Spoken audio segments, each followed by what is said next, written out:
Guys, आ गए हैं आप लोगों के बीच में पावर स्टार पवन सिंह का बहुत ही बड़ा अपडेट लेकर। तो चलिए जानते हैं कि क्या है अपडेट, क्या है वो न्यूज़।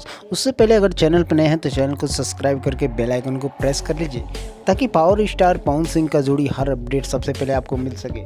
तो जी हाँ, एक बात करते हैं, पावर स्टार पवन सिंह का back to back super duper hit song आते ही रहते हैं, लेकिन एक सॉन्ग की बात करें यानी कि भगवान करस तोरा लइका के, जो कि सॉन्ग में भाई साहब पावर स्टार पवन सिंह उस गाने के लिए दिन रात एक कर दिए हैं और 48 घंटे जग के उस गाने के लिए मेहनत किए हैं। भाई साहब बताया जा रहा है कि वो गाना पूरी भोजपुरी इंडस्ट्री का सबसे सैडेस्ट गाना होने वाला है और बहुत ही बड़ा गाना होने वाला है, बड़े बजट का गाना होने वाला है।